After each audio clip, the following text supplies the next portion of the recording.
It's episode 7 time, folks, of our Insecure reviews, the final season. The whole crew's here tonight.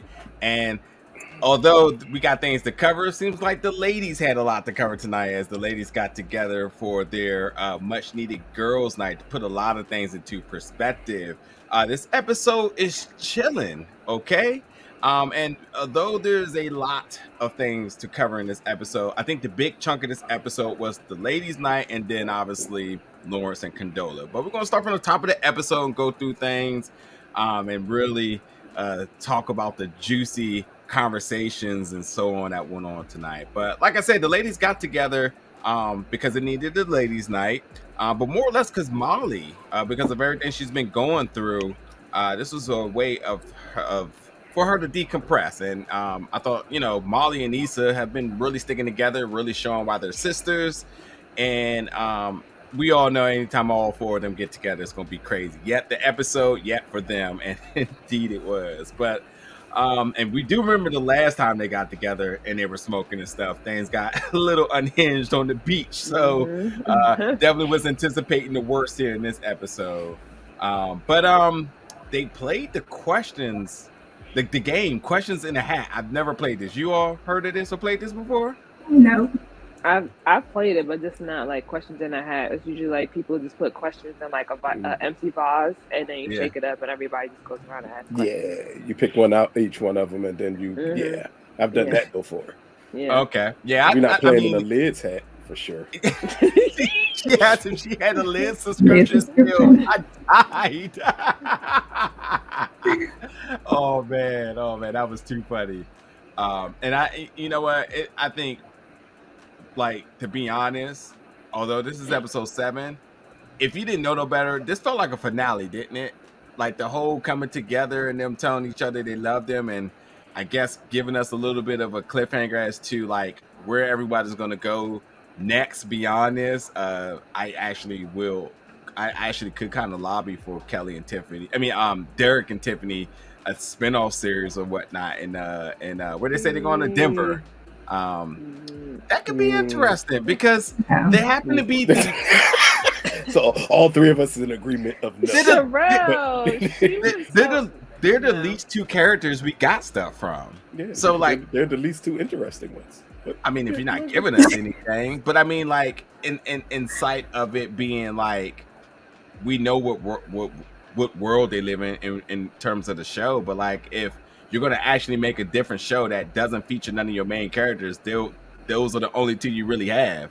Everybody else is still main characters, which still makes it insecure if you think about it. So that's what I'm like, I think I could probably buy into that, I'm good. But I think the big question going into the conversations tonight was with Nathan and Issa. One of the questions came about with them, and it then was exploited that Issa and her inconsistencies. I believe you brought this up. Yeah.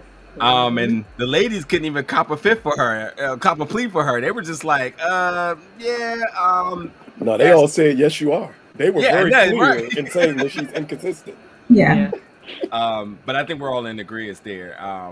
And I mean, she didn't have her own two legs to stand on. Everyone knew it's how she was, but it was very much Issa-like to say she wanted to start over again.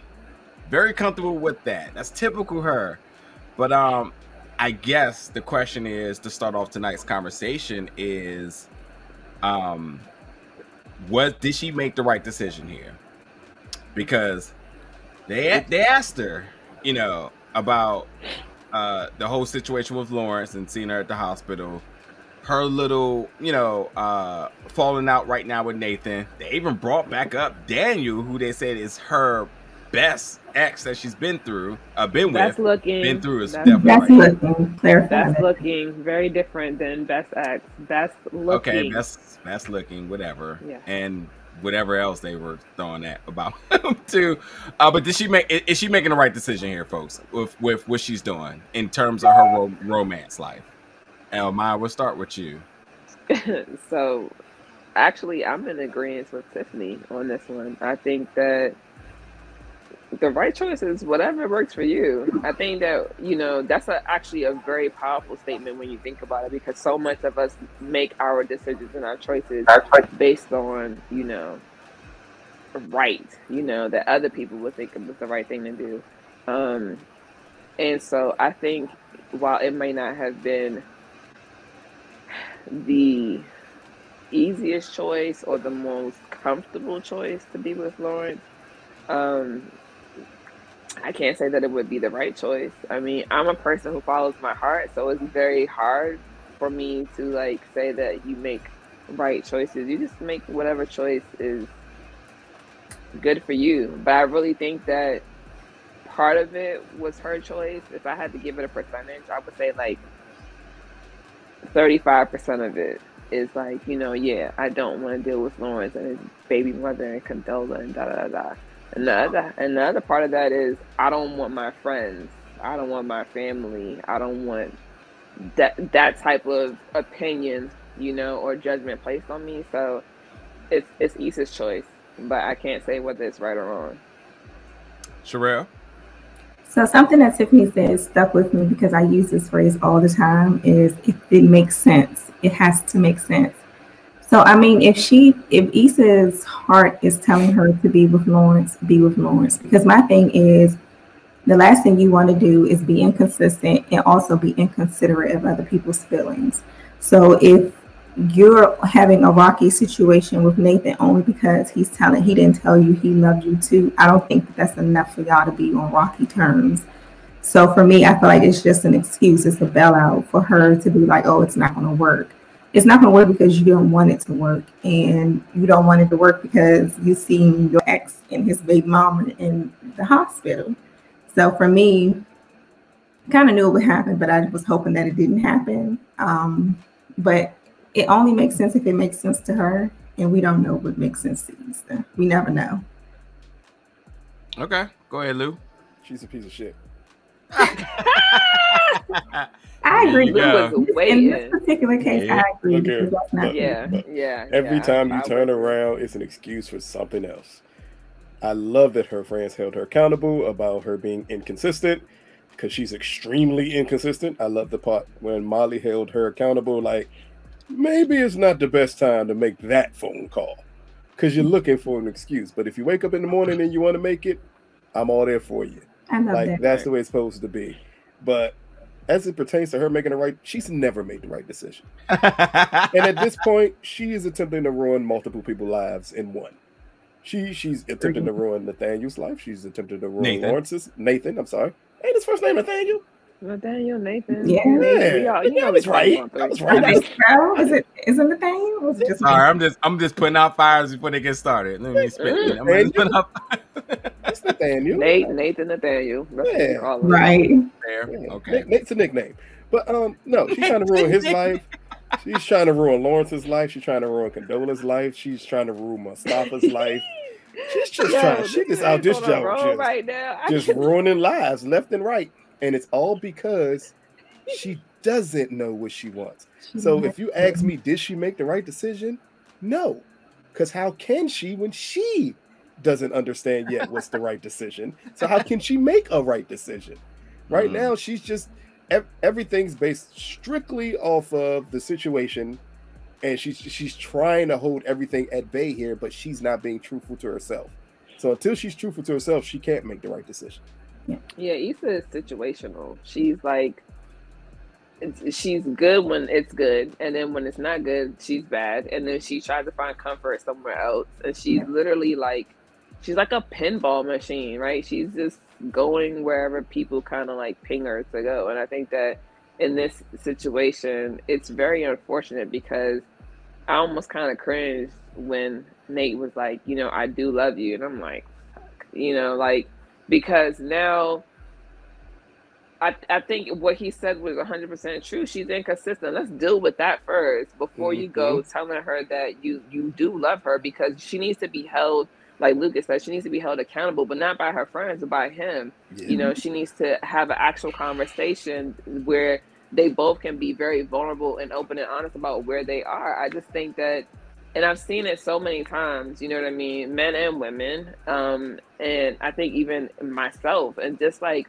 watching it happen on TV is just like, damn, like really sit the fuck down and figure out your life right now. Like, what are you doing? Yeah, she's quick to very ask Sherelle and Amaya a very quick question, because it's something else that happened in this scene that was set up that I found very interesting. Wait a minute. If it's the Nathan and Issa conversation, let's definitely get back to that when we get to it. No. It has nothing to do with their conversation at all. It has to do with Issa bringing up that he didn't say he loved her back, and Molly was like, "But you know how he feels about you already." Yeah. How did that resonate with you two, being women? And clearly, this is her best friend. So for her best friend's like, "But you know how he feels about you." Did it feel like she's just looking for an out? No, Lucas, you answered your own question last week. She wants validation that we already knew was already there. She needed that extra, like, I got this because look what they got. So I can affirmatively say, I got this because he said it. But if you No, know that's it different. already, What Lucas is asking is Molly said, but you know, right? So these are based on Nate's actions. And I will say that for some women, it works. Like for some women, it's okay. They're action oriented. For some women, you need words of affirmation. And this goes down to like your love language. For some women, you need both. And I feel like for Issa, she needs both. It's great that you show me in your actions, because I can see it. I absolutely appreciate it. I'm grateful.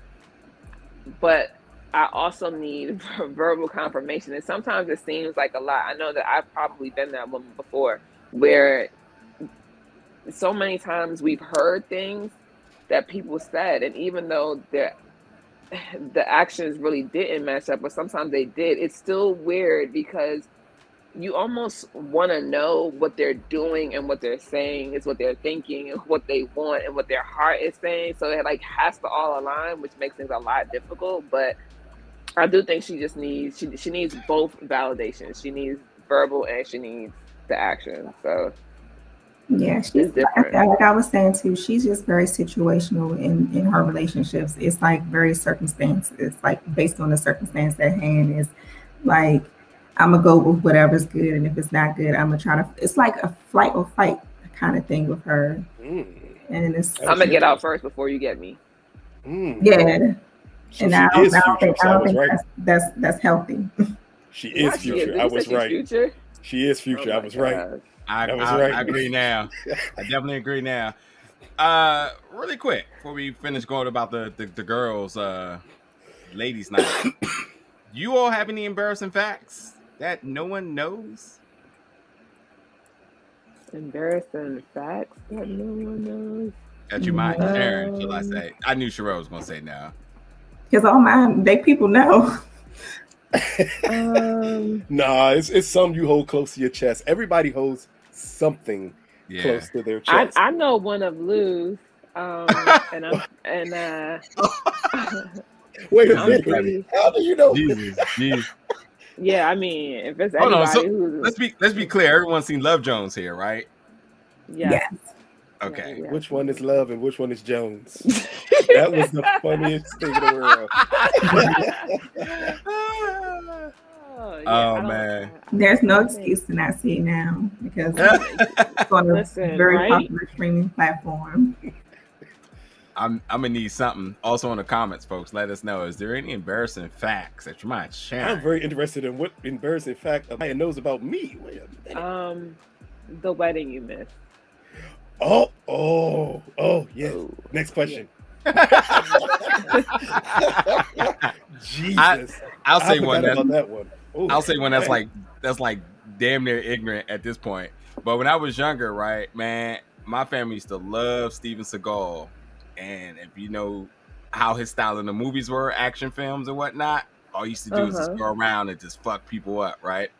But for the longest, he had a group of arch nemesis that were all Jamaican with dreads. And that's where he had his toughest matchup, which had me scared of anybody that was Jamaican in dreads for like 15 years. God. If I see somebody with dreads, I was like, oh, hell no. Oh my God. My man Steven couldn't beat them. I know I can't. Wow. Did you typecast? Wow. You typecast Jamaicans in your own life. I swear, Right. yeah. I don't know. I think I I want him. probably. Hey, I somebody think go like, one that's funny, embarrassing is that so my mom is 5 feet tall. I'm 5'7". And in the 6th grade, I had passed my mom by 2 shoe sizes. Like like yeah. So as of right now, my mom was a size 7, and I wear a size 11. So yeah. Yeah, not a fan. Not a fan of any of the feet jokes. I was fighting people in high school for that shit. Like, oh, you know, it'd be rough in the schools, man, with shoes. it's real rough, especially Rough. when you got on FUBU shoes, bro. Like it's even There worse. it is. Well, that There by it is. itself should. It you should've- is. Someone up, should have made Lucas. fun of you for having FUBU shoes. Yeah.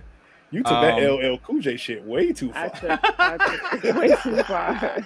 I took it way too far. But yeah, somebody's gonna be like, didn't you have dreads? I mean, that was my way of showing that I got over that fear. Hold on. Was that your way of blending in? You're like, I can't beat them, join them. Join them. blended like that movie. Let's get back to the conversation tonight. So the other big thing is once Issa. So there's a couple of good things about this. Like I've had guys' nights, and obviously I know women's have ladies' night, and how that kind of blend in because rumors and conversations started coming across the board and whatnot. Mm-hmm. But I really did love how the emphasis about this was trying to make it for Molly to decompress. Molly also was the one that also made sure that this night never got heavy because Issa kept dwelling in all of the things she was going in, and it just started to become about her. And I'm not saying that was wrong because this is what it was for, but it also was like an emotional toll for everybody around her, especially Molly, who's going through the most right now because of everything that was going with Issa. So to that point, when they did bring up about everybody's relationships, situationships, and whatnot, then Torian gets dropped.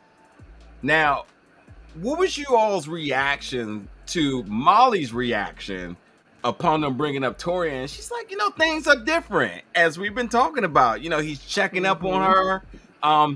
They're both obviously still awkward because no one actually knows what it is, and like they kept saying, go for it. Which, can we confirm, did she actually ever text him?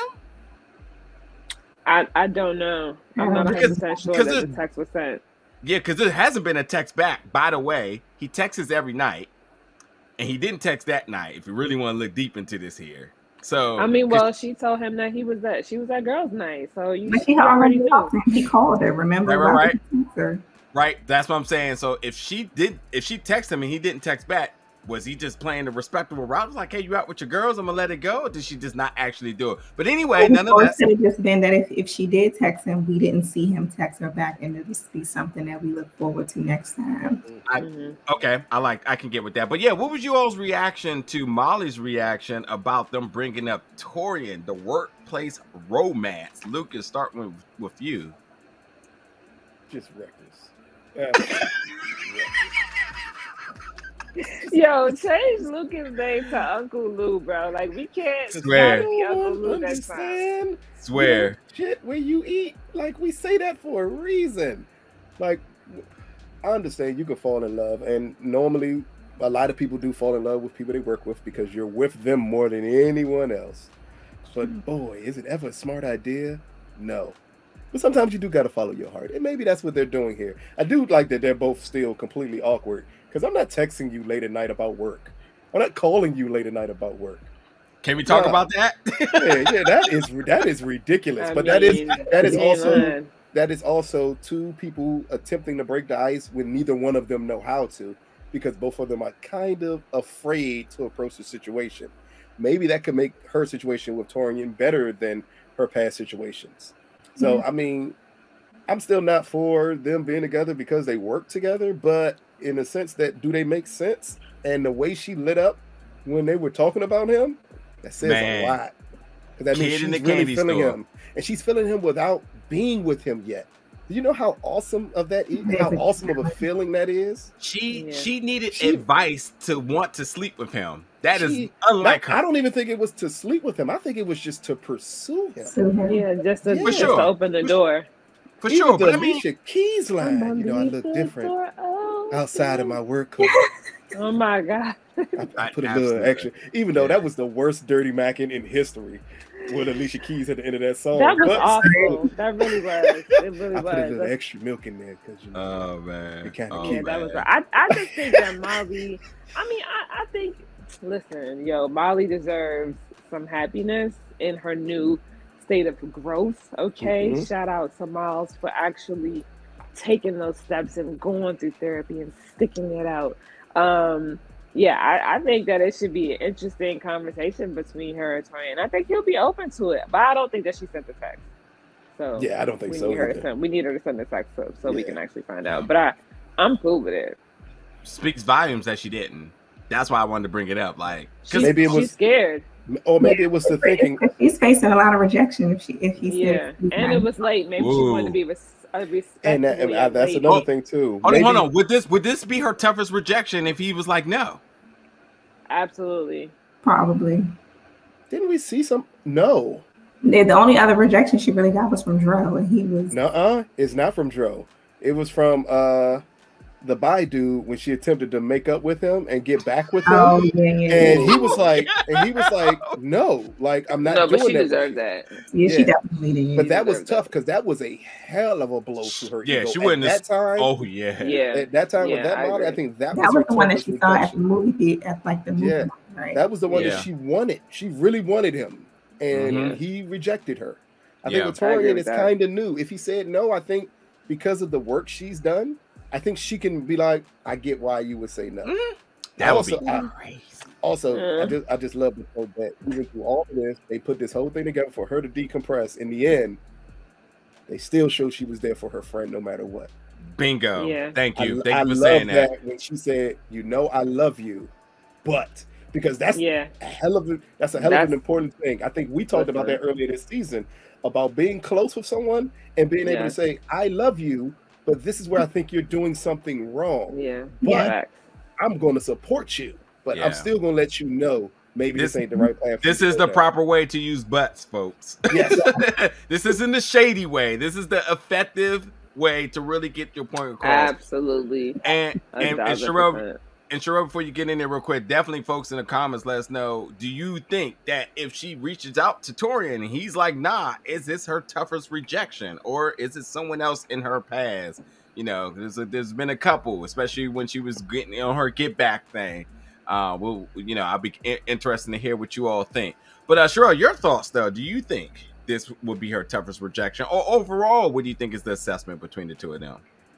I think it was still, I don't know if it'll be her toughest rejection. I mean, because life is about rejection. And I actually recently heard that it's not rejection, it's redirection. So let's call it together. All right.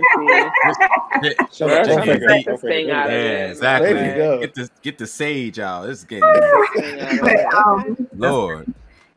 I'm still trying to wrap my mind around the whole situation because there's something about him that I still don't like. But I mean, if she likes, I can tell that she likes. Listen, let Torian win, Sherelle. I know it's just still something. I don't know. Sherelle was about to give him, but if you like it, I love it. Exactly. Because she seems really giddy and like girly about it. It's refreshing to see her like that because I don't recall her being that way ever. It's like almost like she's very vulnerable. I love it. I love it. And I do like that side of her. It softens her, and I think I like that about her crush on him. So if it's pursued, I mean, they would be equally yoked in a sense. So I mean, I agree with Lou about the whole like workspace romance thing. But I've done it, and sometimes it can work, especially if they get a new job. So it's not. Then it's not a work. Not if you get a new job. Okay. Sherelle is out here, man. Get the sage out, folks. Hey, I was about to say, if Silk Sonic was out when I did my workplace romance, it would have been. She said, "Find a job somewhere else." I was so HR. Jeez. Yo, man, I ain't got nothing else to even add there. I was gonna say something, but I'll let it slide. Amon, let me ask you a quick question because I feel like you brought this up last week. Issa brought up about seeing Lawrence and Condola at the hospital. We talked about it and whatnot. But I believe the question that was at hand last week was about the whole approach, the delusion of what she thought it was, et cetera, et cetera, et cetera. And what was the make of that? Today, I think it's pretty much, well, it is confirmed. She says she wanted closure. Was that necessary? No. Is it necessary? No. It's not. So it's not necessary, but a lot of people want it, right? Like for some people in this situation where I don't even think it's closure that she wants, if I'm being honest. She's curious. She wants to know, like, so you came back for her, like, but you couldn't come back for me. Are these like, healthy? So are these healthy questions? Together? No. These are not healthy questions, but these are human questions, right? If we're being honest about where your heart sometimes takes you, you know what I mean. So I think that it's not about closure. She just want to know, like, why, and sometimes the why is not important. So I was told by a certain therapist friend that I know earlier today. Okay. Yeah. So Lucas, to you, if she doesn't get closure, how's she gonna act?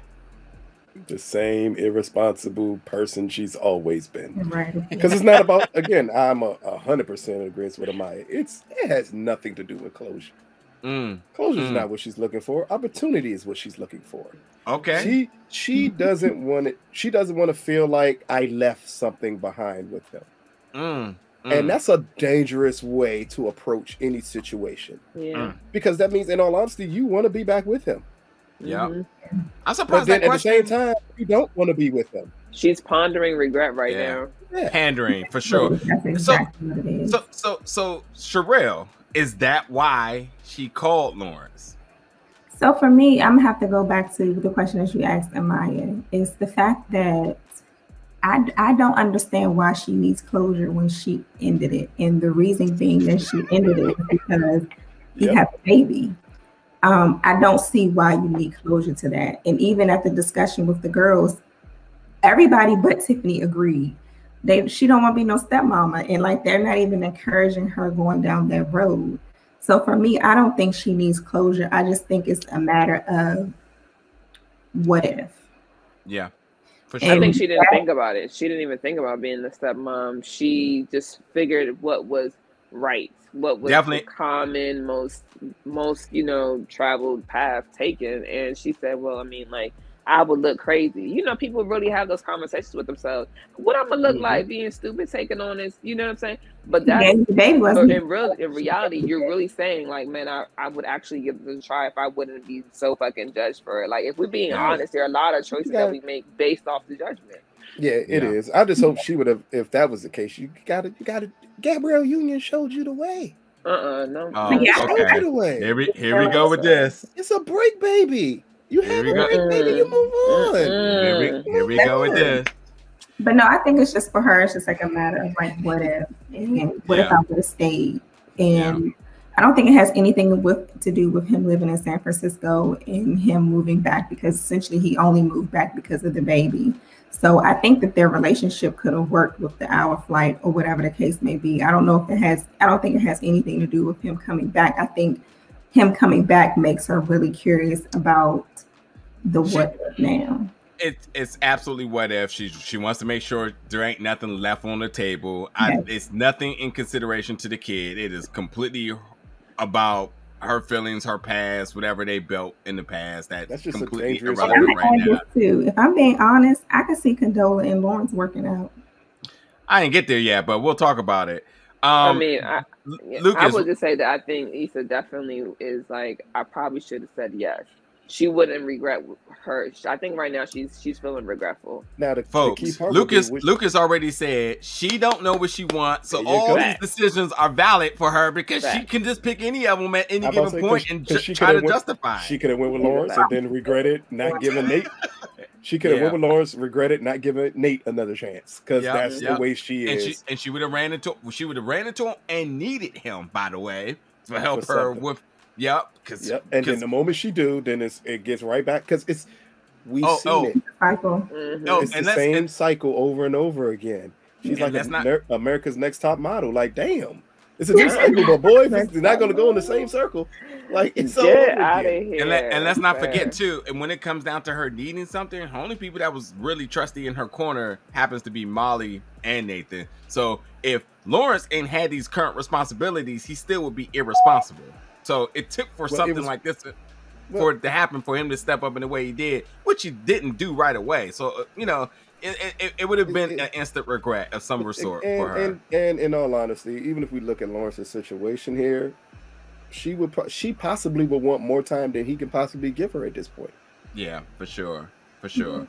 Well, at least Issa had some nice shoes on. I don't know why that's a running joke for this, but she did. Because your girl couldn't dress for 6 seasons. I mean, listen, I'm not really a fan at we know. You don't like wearing heels. We've been through this. I wasn't even talking about that. I wasn't talking about the outfit. Okay, I was focusing on you not wearing heels. My bad. I'm sorry. I'm wearing heels. First of all, okay, I'm showing up and showing out when I wear my heels. Okay, that's number one. Number two, y'all need time out, both of y'all. You know what I'm saying? Because I thought we were doing good. We look like we dressed alike. You know what I'm saying? Got the same look on, and he over here acting up. He finna be sleeping on the couch. Oh boy, Lucas, you did say something earlier, and I'm just going to reiterate it. I think I said it too, but like, I definitely the moment where the girls all had their hug and said they loved each other, and Molly said they loved each other, and everybody said they loved her. Then Tiffany came out about the news and everything. I mean, it did feel like a very fitting, near close to the ending, and we are. This is episode 7. We got 3 more to go, and we're going to start getting more moments like this. That's going to give us our send away with these characters, and I wouldn't be surprised if that was the last time we seen Tiffany to some extent. And I think that's fine. We know where Tiffany is at next. She possibly want a kid. Derek has an opportunity in Denver that's going to make them make more money, so they're going to have a different lifestyle. Depression is still on the board for her because she said she never knows, but she said the girls said they got her regardless. So I think the Tiffany story arc could damn near be done at that. Yeah, they'll probably have a throwaway event and call it a day. I think that's about. This was the farewell to their friendship type of episode. Not meaning that their friendship is going to end, but on screen, it's going to be something different from now. We're going to focus on Issa, Molly, and the premier characters of the cast, not necessarily the friends that are around the cast. 100%. We do need to talk about Nathan, but I happened at the very end of the episode, so we will come back to the Nathan and Issa conversation. Let's go to what was happening in between each of these scenes really quick, and that's the Lawrence and Condola that are now in better spirits. Co-parenting seems to has a plan. It seems the hostility is completely gone. They are conversing, which is something that we said the moment that if they were going to have any success, they're going to have to talk. And I feel like the conversations are healthy. There is no hostility. And there's a very key point about what was happening in that room that I really thought this was going to go a different way. And that I think it truly shows the growth between the two of them. Now, they both took responsibilities for what they felt they did wrong into the leading up into being into the room right now. The things they went through in the past, Lawrence talked about how he was pretty much a jerk or whatever word that he used. Condola came out about the feelings about wanting an abortion, which was very a huge thing for her to have to admit that, and Lawrence obviously consoled her for that. But the other thing that I thought was really interesting was the caring of their son, who Condola actually couldn't get him to eat, and Lawrence could. And I think if we, whatever time frame you want to call it, but if we can just resort back to their last interaction, this would have been an explosion of a he doesn't like me type of thing. He likes you, et cetera, and made it about them, which was the issue. But tonight they made it about the kid. And to me, it feels like they're going to be good co-parenting going forward. No emotion, no romance was involved, because he definitely seemed it was going that way, as Sherelle said. I still don't think it's going to go that way. But that is the question for you three right now, is that how do you feel about the state of their co-parenting? And do you think they parlay this back into a relationship? Sherelle, since you brought it up earlier, we'll start with you. I'm going to put in a disclaimer that I don't know that I'm mature enough for their dynamic of situation. because I think you cross the line when you start offering to put up shelves. But Really? yes, I don't think I'm mature enough for. We're in agreement with that one. I'm not mature enough for. We are agreeing in that. I don't know, man. She's still a female. She needed help. Why not? Hey, your nigga do it. Oh, I'm sorry. But anyway. Or have her have some random guy come in there and do it. And I don't give a fuck. It ain't mine. Again, I said I'm not mature. Lord have mercy. It ain't mine. I don't care. I'm not mature. Man. But anyway, I can see them getting back together. But I like it. I love it. I mean, I think that you have to be respectful in co-parenting situations. I've seen a lot of disrespectful conversations when it comes to co-parenting. So to see a healthy dialogue between two parents, I'm all for it. Yeah. Lou? I mean, it was nice. It was cute. It was cute. Oh, here we go. Here we go. It's nothing bad. The co-parenting thing. I mean, when he made the decision to move back, I think he made that with the thing in mind of saying, I need to step up more, because if I'm step up more, if I'm present more, we can really fix our issues with one another. Yeah. And it works. Now, as it pertains to, as Sherelle said, the putting up the shelves and all that interaction, nope, I'm not doing any of that. Because if we're co-parenting, I don't need in any way, shape, form, or fashion to leave a door, a window. I'm definitely not leaving the door open. I'm not leaving the window open. I'm not nudging that motherfucker at all. All of that can be perceived to be something else. Absolutely. If I'm co-parenting you, unless you told me that's for my child, I got you. But not because I'm putting up shelves in my room or wherever else. Guess what? That's you on your own. I can take the baby for you, and then you can have this dude come over. I can take him, have him off your hands at the time, so he can come up, put up your shelves, and do whatever else you need to do. I'm not doing it. I'm not leaving that type of thing open. Nah, I don't agree with that at all. And her being a female has nothing to do with it. It's no. Go ahead. No. Anyway, I will have your ass over here building shelves tonight. Don't you play with me? I want to shout out Lawrence for a full circle for growing, right? Because I said in the beginning that he had to make a choice in order to be a better father after Lou bashed him, right? Yes, so he was bad. Yeah, you did. So, but I'm here for it. I like the dynamic that they have, and as a child product of a split parent household, even currently my dad can still because our families are super intertwined. So I think the dynamic might be different, with Condola and Lawrence, because they might not have gotten in yet. I think there's a very healthy way. I had a conversation with a friend of mine the other day about it, but there's a very healthy way to be supportive in a space where you're not crossing any lines. What I will say is this: that scene was very platonic. It was not romantic at all, right? There was no touching, there was no hug, there was nothing. And I think they did that on purpose, because there are a lot of places where I think they think because you offer to do something for somebody, there's some sort of extension, you're leaving a door open. But when it's platonic, there was nothing. It was me simply doing something for my child's mother. I think it was just that. But we tend to kind of over-exaggerate in senses because of what we've seen previously. So just based off of the image that we've seen before, but I think it was just a very basic scene. They just made it so that it was friendly and you could see the growth between the two of them. So it wasn't no animosity. Here it is. It's just a beautiful scene with two Black people, who are co-parenting, and there's no malice. There's just, a little bit of joy. And so I'm here for it. Put up your own damn shit. I think the key part here, is to recognize that if two adults are civil enough to just have a conversation, you can fix anything. That's just like it for now. We saw it really, really bad earlier to now them being completely casual to one another, no hostility, no tension, and doing the best they can for the kid. And they even got some really good compliments going on out here. It said, you know, Lawrence, you're a really good dad, which means a lot. And Lawrence also, what did he say to her? He said something in terms of like it always hasn't been easy, and you know, yeah, and basically that. And she said she was happy to hear it. Yeah, yep. So happy that he chose. Yeah, that he's happy now. Yeah. And I gotta say, whoever was directing the baby did a really good job as well too.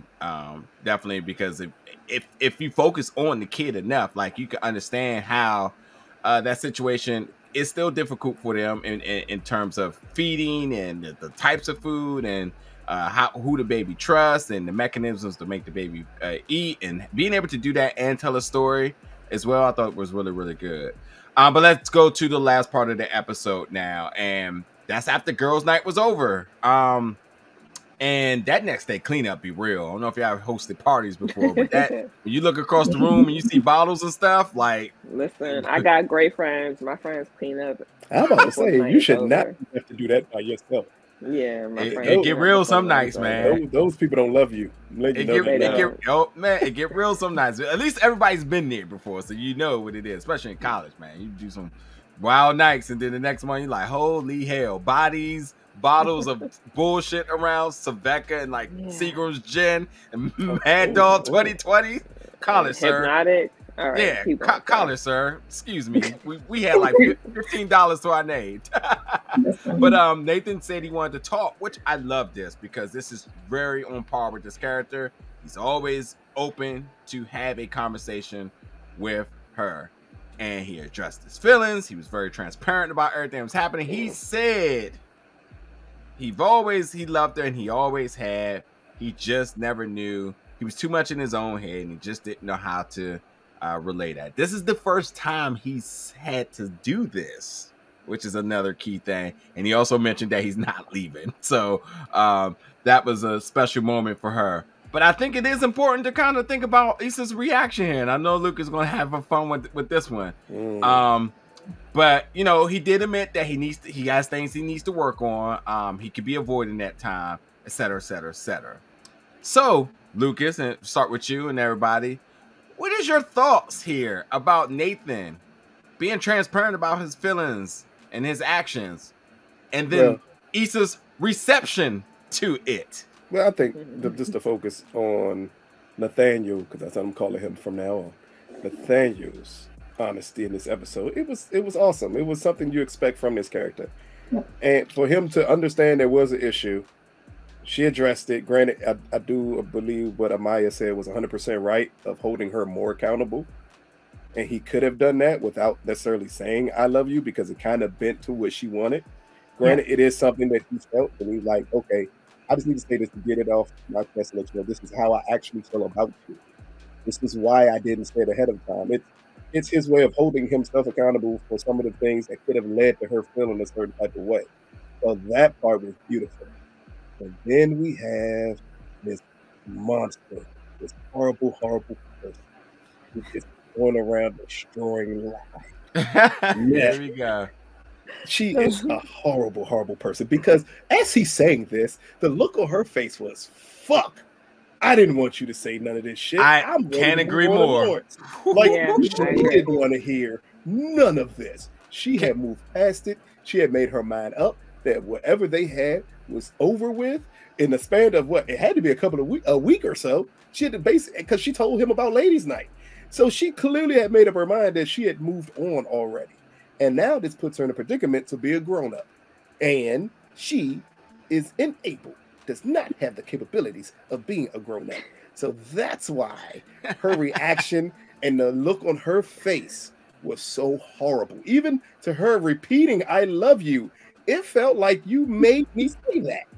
Yeah. After you pressured him into saying it, and he says it to you, and your response is that look like, I can't believe he's going to make me say I love him again. I can't stand this shit. I can't agree more. I can't agree more. She is what's wrong with women in America. Oh, here you go. Okay? What's wrong with why do they never come for you in the comments when you say stuff like this? I don't understand. It makes no sense. Because guess what? Women agree. This type of behavior is what breeds bad men. unfortunately. But it's the same reverse that I hold men accountable for. Yeah. When they fuck over a woman and then come around and say all these women ain't ish. Well, no, they were until someone like you fucked them over. And Yeah. that's what she's going to end up doing to Nathaniel, because in all honesty, she doesn't want him because she doesn't know what she wants.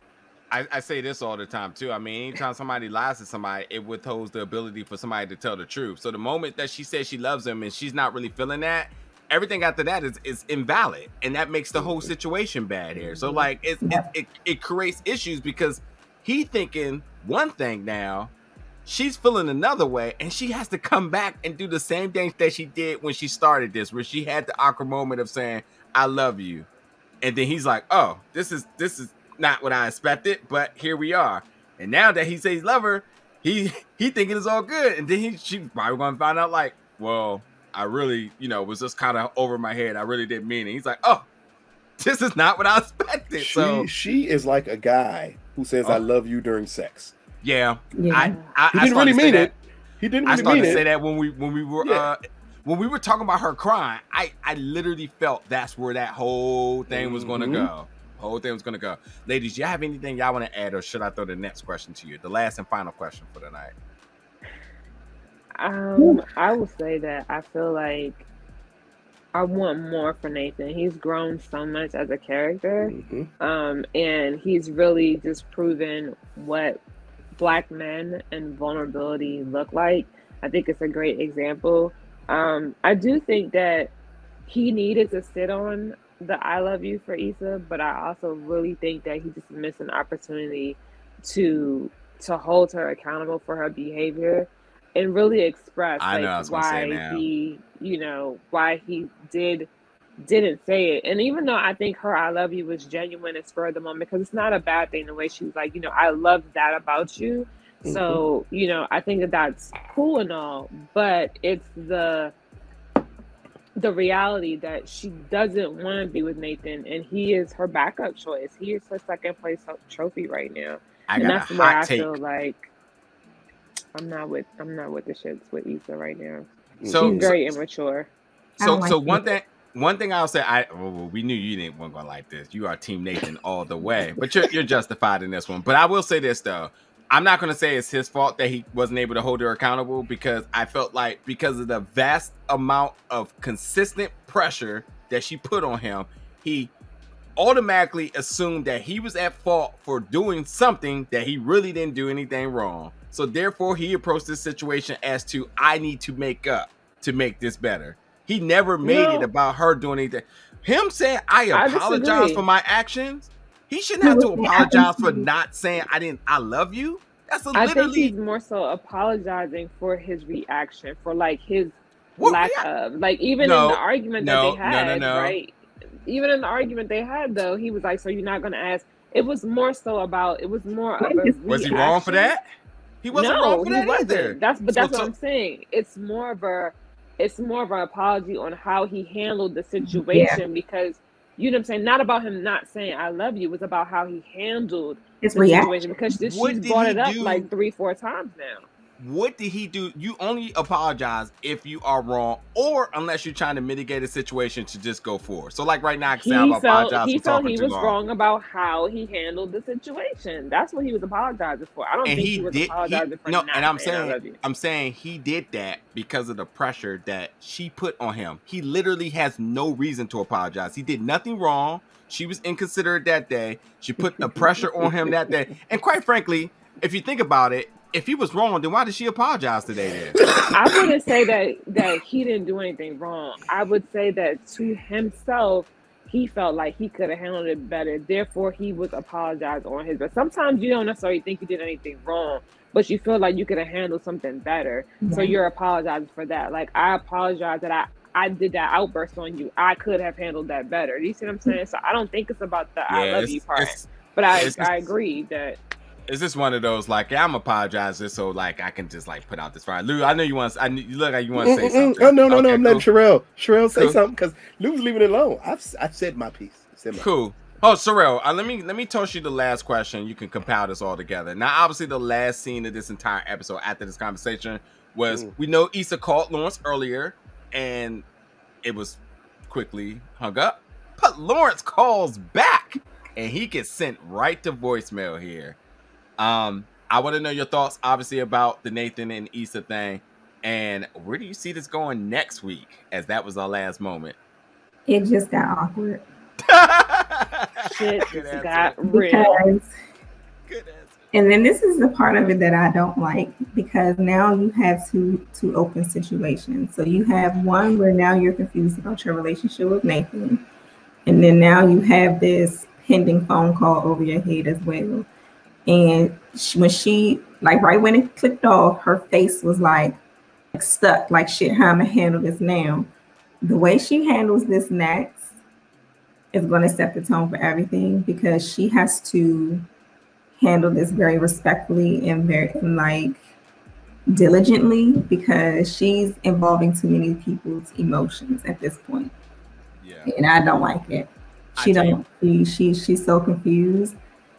And I think Nathan telling her he loved her was like the pressure that she didn't need. Oh boy, here we go, making it about her again. Hey, I will say this though: waiters do not like waiters do not like folks having tabs at the bar and at their table, and that's exactly right now what Issa is doing out here. We need Ayanla better be on episode 8. or some form of her for sure. So she'd be like, they should just do her properly. Mess. You are a hot mess. Yeah.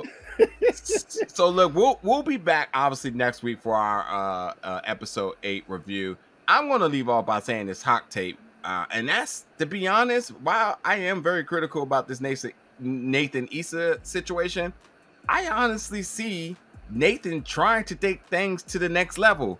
Which I do agree, Sherelle. I think it will be awkward, but I think he's all in now. I think he done took a turn, to break his heart, which is the worst thing. But I can see them. I can see him trying to take things to the next level, and I don't know exactly what it is, but I don't know if he's going to talk about family. I don't know if he's going to talk about like moving in or just moving. I don't know. I just see them doing something, but we'll be back obviously next week, folks. Let us know your thoughts about tonight's episode. Yes, what is your stress level? What wine were you drinking tonight? Let us know all your comments about tonight's episode. And as always, we got you each and every week after the conclusion of your Insecure watching for our review and recap. So we'll see you next week, folks. 3 more to go. 3 more. And I'll do it. But we got more content coming, more of the shows. So just stay tuned. Hopefully you subscribe, notification bell, all that good stuff. And we'll see you next week.